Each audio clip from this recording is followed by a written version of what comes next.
পৃথিবীতে যতগুলি ভাষা আছে সব ভাষারই দুটি রূপ, কথ্য রূপ ও লিখিত রূপ। কথ্য রূপের উপরেই উপভাষা প্রতিষ্ঠিত।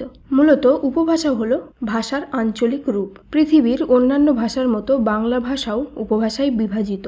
বর্তমানে বাংলা ভাষায় উপভাষা সংখ্যা 5টি: রাঢ়ী, বঙ্গালী, কামরূপী, ঝাড়খণ্ডী ও বরেন্দ্রী উপভাষা। আজকের ক্লাসে আমরা বাংলা ভাষার একটি উপভাষা বঙ্গালী উপভাষা ও তার ভাষাতাত্ত্বিক বৈশিষ্ট্য নিয়ে আলোচনা করব। পূর্ব বাংলার প্রধান ভাষা বঙ্গালী উপভাষা। এই উপভাষা বিস্তৃতভাবে ছড়িয়ে আছে ঢাকা, ফরিদপুর, যশোর, বরিশাল, খুলনা, মুর্শিদাবাদের কিছু অংশ।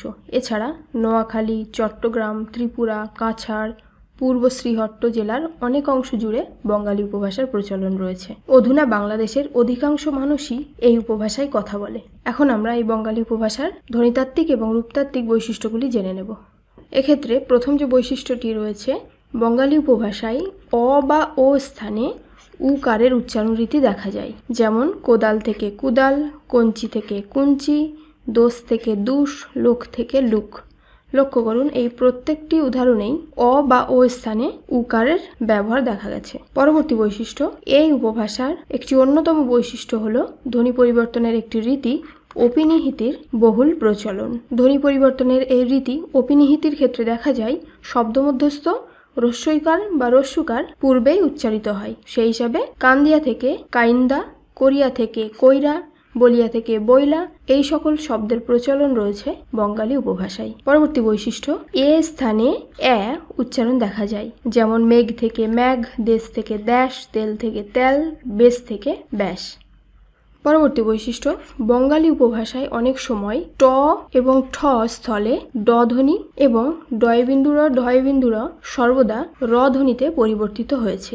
যেমন কেটা থেকে কেডা, মাঠে থেকে মাডে। আবার বাড়ি থেকে বাড়ি, ঘোড়া থেকে ঘোড়া, এই উদাহরণে ডয়বিন্দুরা রতে পরিণত হয়েছে। পরবর্তী বৈশিষ্ট্য, এই উপভাষায় অবিশ্রুতি ও স্বরসঙ্গতির ব্যবহার নেই, অনুনাসিক ধ্বনিরও ব্যবহার নেই। ইতিপূর্বে আমরা রাঢ়ী উপভাষার ভাষাতাত্ত্বিক বৈশিষ্ট্য নিয়ে আলোচনা করেছি। সেখানে আমরা দেখেছিলাম রাঢ়ী উপভাষায় অবিশ্রুতি এবং স্বরসঙ্গতির প্রচলন রয়েছে, কিন্তু বঙ্গালী উপভাষায় এই অবিশ্রুতি বা স্বরসঙ্গতির ব্যবহার নেই। তাছাড়া অনুনাসিক ধ্বনিরও ব্যবহার বঙ্গালী উপভাষায় দেখা যায় না।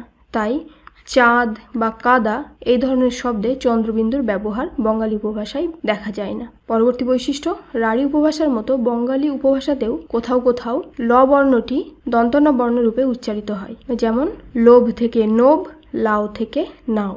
শব্দের আদি ও মধ্যে অবস্থিত হ বঙ্গালীতে বা বঙ্গালী উপভাষায় অ রূপে উচ্চারিত হয়। যেমন হতভাগা থেকে অতভাগা, হয় থেকে অয়। লক্ষ্য করুন, এখানে হ অধ্বনিতে রূপান্তরিত হয়েছে। পরবর্তী বৈশিষ্ট্য, বঙ্গালী উপভাষায় যুক্ত ব্যঞ্জনের আগে অপিনিহিতির মতো স্বরধ্বনির আগম ঘটে। যেমন রাক্ষস থেকে রাইক্ষস, ব্রাহ্ম থেকে ব্রাহ্ম্ভ, কার্য থেকে কাইজ। লক্ষ্য করুন, এই প্রত্যেকটি উদাহরণে এই যে যুক্ত ব্যঞ্জন রয়েছে তার আগে স্বরধ্বনির আগম ঘটেছে।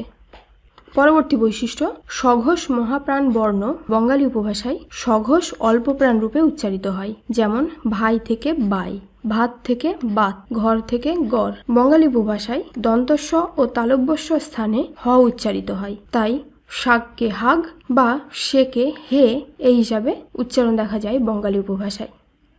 এবার আমরা বঙ্গালী উপভাষার রূপতাত্ত্বিক বৈশিষ্ট্যগুলি জেনে নেব।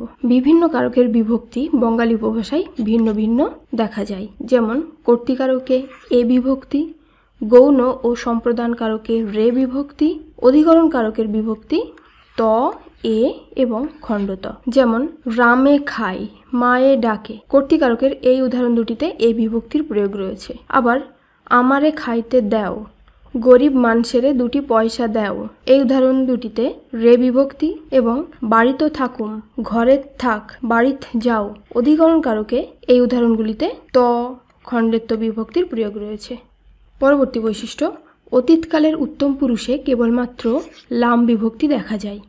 যেমন আমি গেলাম না, বইডি পড়লাম না, উদাহরণ দুটিতে লাম বিভক্তির প্রয়োগ রয়েছে। ভবিষ্যৎকালের উত্তম পুরুষের বিভক্তি ছিল ম, মধ্যম পুরুষে বা এবং প্রথম পুরুষে ব বিভক্তির প্রয়োগ রয়েছে বঙ্গালী উপভাষায়। বঙ্গালী উপভাষায় অনেক স্থানে আ প্রত্যয়ান্ত ভাববাচ্যের পরিবর্তে অন বা ওন ব্যবহার হয়। যেমন তোমার যাওয়া লাগবে। বঙ্গালী উপভাষার ক্ষেত্রে এই বাক্যটিকে ব্যবহার করা হয় তোমার যাওন লাগবে, অর্থাৎ যাওয়া শব্দটি বঙ্গালী উপভাষায় যাওন এই শব্দে পরিবর্তিত হয়েছে। বঙ্গালী উপভাষার আরেকটি বৈশিষ্ট্য রয়েছে, নঞ্চর্থক অব্যয় হিসাবে নাই ব্যবহৃত হয়। যেমন তুমি যাও নাই অসমাপিকা ক্রিয়ার সাহায্যে গঠিত যৌগিক ক্রিয়াপদের মূল ক্রিয়াটি আগে বসে এবং অসমাপিকা ক্রিয়াটি পরে বসে। যেমন রমেন গ্যাসে গিয়া। এখানে গ্যাসে এটি হলো সমাপিকা ক্রিয়া এবং গিয়া এটি হলো অসমাপিকা ক্রিয়া। গ্যাসে গিয়া এই যৌগিক ক্রিয়াপদে অসমাপিকা ক্রিয়াটি সমাপিকা ক্রিয়ার পরে ব্যবহৃত হয়েছে। বঙ্গালী উপভাষার মধ্যম পুরুষের সাধারণ ভবিষ্যৎকালের বিভক্তি হলো বা। যেমন তুমি যাবা না, তোমরা খাবা না উদাহরণগুলিতে বা বিভক্তি যুক্ত হয়েছে। এই ছিল বঙ্গালী উপভাষা ও তার ভাষাতাত্ত্বিক বৈশিষ্ট্য। বঙ্গালী উপভাষার নিদর্শন স্বরূপ এখানে দুটি উদাহরণ তুলে ধরা হলো। তো এই ছিল আজকে আমাদের আলোচনার বিষয়। ভিডিওটি কেমন লাগলো কমেন্ট করে অবশ্যই জানাবেন। ভিডিওটি ভালো লাগলে লাইক করবেন, আর ভাষাতত্ত্বের এই ধরনের আরও নতুন নতুন ভিডিও পেতে চ্যানেলটি সাবস্ক্রাইব করে আমাদের পরিবারের সদস্য হয়ে যাবেন। ভিডিওটি দেখার জন্য অসংখ্য ধন্যবাদ।